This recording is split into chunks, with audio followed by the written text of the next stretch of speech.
ये एक ऐसा अकेला मुख्यमंत्री है जो ये भी नहीं जान पाता है कि कब वो बिल्कुल सीधे सीधे झूठ बोल रहा है। ये वही पार्टी है जो जहां जाती है वो इसीलिए जाती है कि कांग्रेस का वोट काटे। जिस पार्टी में विधायक का कोई मतलब ही नहीं है, जिस पार्टी ने कहा था कि कस्में खाकर कि हम तो ठोक पीट के बिल्कुल तय करके सबसे ईमानदार, कट्टर ईमानदार लोगों को हम टिकट देते हैं, उसने अपने अपने विधायकों को बेईमान पाया, बेकार पाया, निकम्मा पाया कि उनको बदल दिया। ये एक ऐसा अकेला मुख्यमंत्री है जो ये भी नहीं जान पाता है कि कब वो बिल्कुल सीधे सीधे झूठ बोल रहा है।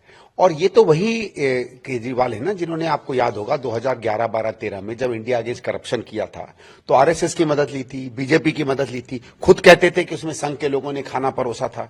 सबसे ज्यादा जाके अरुण जेटली जी और सुषमा जी के साथ बैठ के बात करते थे। यही वो पार्टी है जिन्होंने 2015 के चुनाव में कहा था कि ऊपर मोदी नीचे केजरीवाल।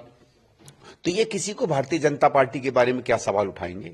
ये वही पार्टी है जिसने पूरी मेहनत की कि उत्तराखंड में कांग्रेस हारे और बीजेपी जीते। ये वही पार्टी है जो हमारे वोट काटने गोवा चले गए कि बीजेपी जीत जाए। ये वही पार्टी है जिसने 5 सीटों पे पूरी मेहनत करके हमको हरियाणा में हराया और बीजेपी को जिताया।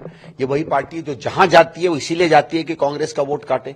कभी तक, आज तक आपने कभी सुना है कि इसने बीजेपी के वोट काटे हो, बीजेपी की आलोचना की हो? और ये उन्हीं राज्यों में क्यों जाते हैं जहां कांग्रेस नंबर 1 या नंबर 2 की पार्टी है? कभी इसने किसी और स्टेट में तो नहीं गए। आपने कभी ममता के राज्य में तो जाके चुनाव नहीं लड़े, आपने कभी डीएमके के यहां चुनाव नहीं लड़े, आपने कभी उड़ीसा में जाके चुनाव नहीं लड़े। तो जो पार्टी एक से नंबर बी टीम भी मानो, समझो एक बिल्कुल बगल बच्चा है भारतीय जनता पार्टी की, वो किसी पे क्या उंगली उठाएगी। लेकिन सर, जो ये पूरा मामला है इसको देखे कैसे हैं, क्योंकि लगातार एक के बाद एक, आज अरविंद केजरीवाल का कहना, इससे पहले आतिशी जो है मुख्यमंत्री, उनका ये कहना कि बीजेपी जो है बीजेपी चुनाव जीतने के लिए सहारा कांग्रेस का ले रही है, कांग्रेस बीजेपी की भी टीम है। ये नैरेटिव क्यों सेट करने में आम आदमी पार्टी इस तरीके से लग रही है? देखिए, इसलिए ऐसा है ना, आम आदमी पार्टी और कांग्रेस का बहुत सा ऐसा वोटर है जो अगर आम आदमी पार्टी को छोड़ेगा तो सीधे सीधे कांग्रेस को वोट देगा। बहुत सा वोटर बीजेपी का भी है जो हमारे पास आएगा।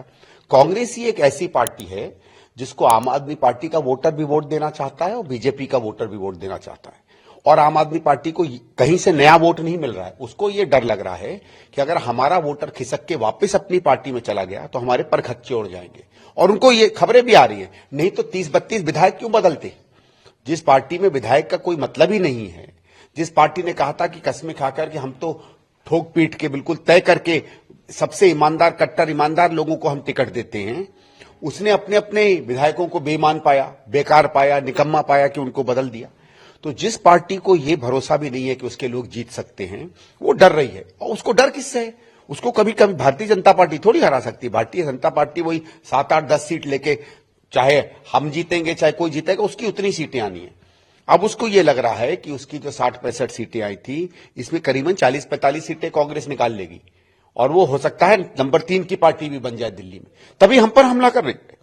कभी बीजेपी पे एक आध दो, कभी कोई विषय निकालने बोलना चाहे तो बोलना चाहे, उसके अलावा कभी उसने भारतीय जनता पार्टी पे हमला नहीं किया है। वो तो लोकसभा के चुनाव में जब उसको लगा कि सबसे अलग थलग खड़े हो जाएंगे, तब उसने छोटी मोटी आलोचना की। आप मुझे बताइए, जो बड़ी नीति के मुद्दे हैं नरेंद्र मोदी जी के, चाहे बड़े बड़े इंडस्ट्रियलिस्टों के साथ खड़े होने की बात हो, चाहे सांप्रदायिकता के सवाल पर बात हो, चाहे दिल्ली के दंगों की बात हो, कब अरविंद केजरीवाल ने सड़क पे आके विरोध किया है सरकार का? कभी नहीं। अगर आप ताज़ा खबरों के साथ हमेशा जुड़े रहना चाहते हैं तो अभी हमारे YouTube चैनल पंजाब केसरी दिल्ली को सब्सक्राइब करें। साथ ही Facebook और Instagram पर भी हमें फॉलो करना ना भूलें। आपका समर्थन ही हमारी ताकत है। धन्यवाद।